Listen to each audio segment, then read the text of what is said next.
Gift of Fairy. एक था दर्जी, इसके थे 3 लड़के। दर्जी बहुत ही गरीब था। दर्जी के पास सिर्फ एक ही बिक्री थी। तीनों लड़के इसी बिक्री का दूध पीते और किसी तरह गुजर करते। एक दिन हर लड़का बिक्री को जंगल में चुराने ले जाता। जब लड़के कुछ बड़े हो गए तो बिक्री का दूध उनके लिए कम पड़ने लगा। मजबूरन बड़ा लड़का घर छोड़कर बाहर कमाने निकला। चलते चलते रास्ते में एक सौदागर मिला। सौदागर ने लड़के से पूछा, कहाँ जा रहे हो? लड़के ने सारा हाल सुना दिया। सौदागर को इस पर तरस आया और अपने पास नौकर रख लिया। सौदागर ने खरीदने और बेचने का काम इसको सिखाया। लड़का अपना काम बड़ी ईमानदारी और मेहनत से करता। सौदागर के काम को बहुत आगे बढ़ा दिया। सौदागर बहुत अमीर हो गया। सौदागर लड़के के काम से बहुत ही खुश हुआ। जब काम करते करते कई बरस गुजर गए तो लड़के ने घर जाने की छुट्टी मांगी। सौदागर ने खुशी से छुट्टी दी और कहा, मैं तुम्हारे काम से बहुत खुश हूँ। तुम्हारी ईमानदारी के बदले में तुमको ये अजीब और गरीब गधा देता हूँ। ये गधा अपने साथ ले जाओ। जब तुम इसके मुंह में थैली बांध कर कहोगे कि भूगा तो ये फौरन सूना अगलेगा और पूरी थैली भर देगा। खा थैली कितनी ही बड़ी क्यों ना हो, लड़का खुश खुश घर रवाना हो गया। चलते चलते रात हो गई। लड़का एक सराय में ठहर गया। भटियारे से लड़के ने कहा, खूब उम्दा उम्दा खाना लाओ। भटियारा अच्छे अच्छे खाने पकवा कर लाया। लड़के ने सोने के टुकड़े भटियारे को दिए। भटियारा बड़ा खुश हुआ और सोचने लगा, ये सोने के टुकड़े बढ़िया लड़के के पास कहाँ से आए? हो ना हो कोई खूबी इस गधे में जरूर है। ये सोचकर भटियारा जागता रहा। जब लड़का सो गया तो भटियारा गधा चरा कर ले गया और दूसरा गधा उसकी जगह बांध दिया। लड़का अंधेरे मुन उठा और गधे लेकर रवाना हो गया।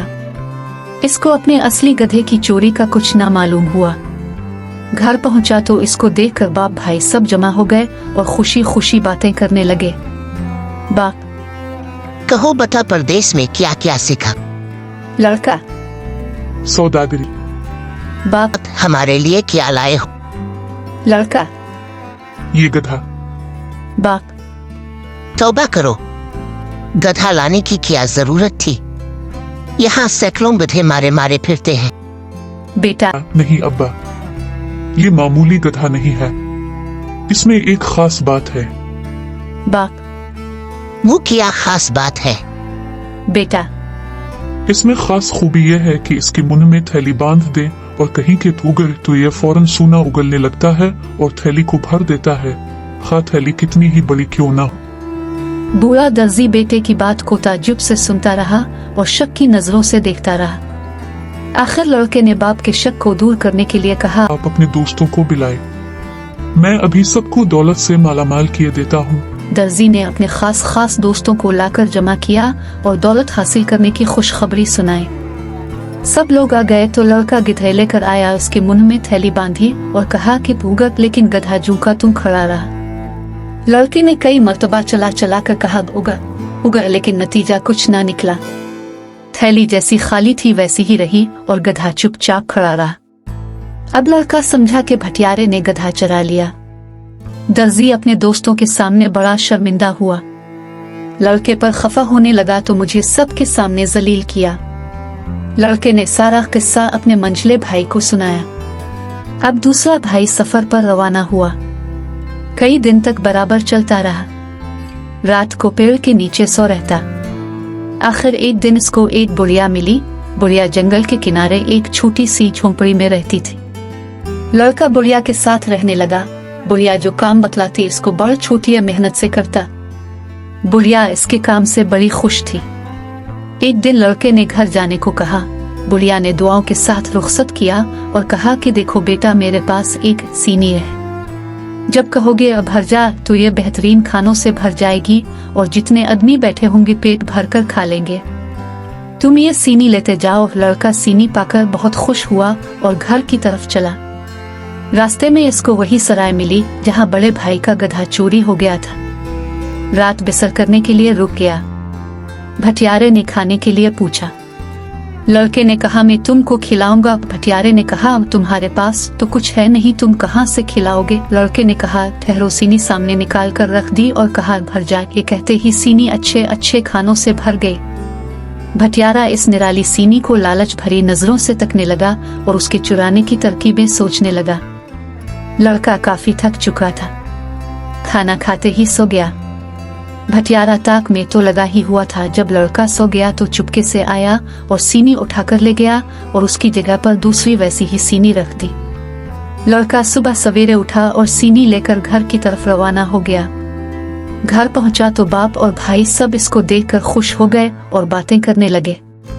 लड़के ने अपने सफर का सारा हाल बयान और मजे ले लेकर सीनी की खूबी बयान की। दर्जी को सीनी की इस खूबी का यकीन न आया।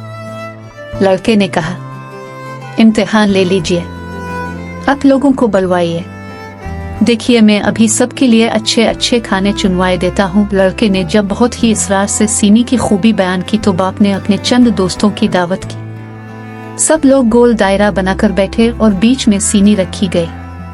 लड़के ने कहा भर जा, लेकिन सीनी खाली की खाली ही रही।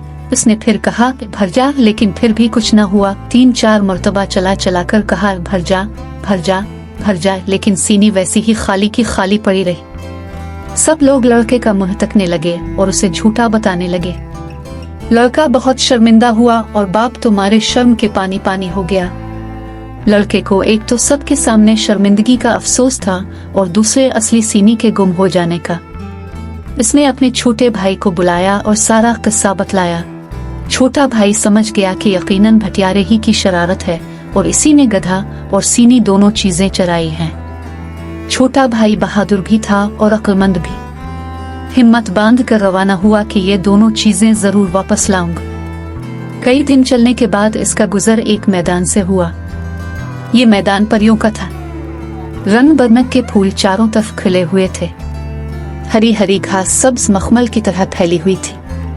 बीच बीच में पानी की सफेद लहरें बह रही थी। हुआ खुशबू में बसी हुई थी।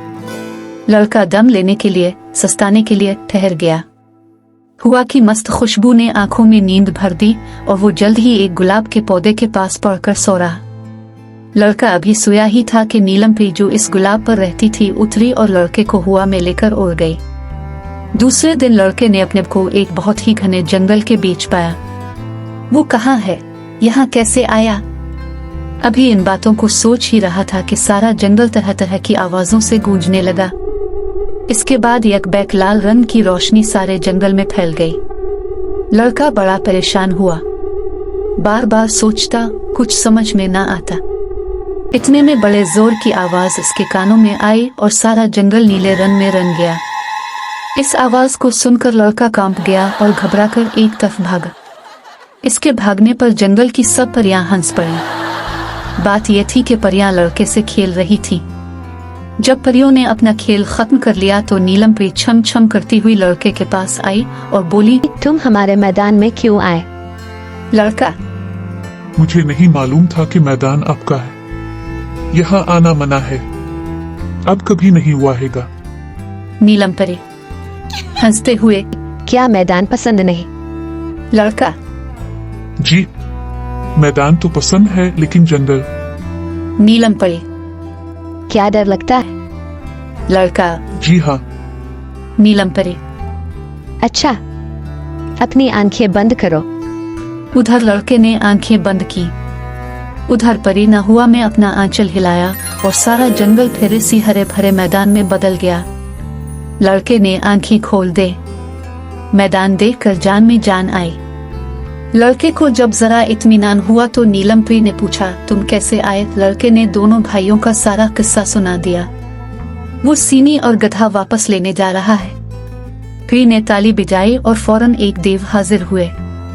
प्री ने हुक्म दिया कि जाओ सराय वाले भटियारे से सीनी और गधा छीन लाओ। देव इनाफाना सराय में पहुँचे और चंद मिनट में सीनी और गधा लाकर हाजिर कर दिया। प्री ने लड़के को एक डंडा दिया और कहा जो शख्स तुम्हारा दुश्मन हो उसकी तरफ इस डंडे को फेंक कहना नाच। फिर ये डंडा इस आदमी की पीठ पर खूब नाच दिखाएगा, इतना मारेगा कि वो आदमी बेहोश हो जाएगा। लड़का सीनी, गधा और डंडा लेकर घर जाने के लिए तैयार हो गया।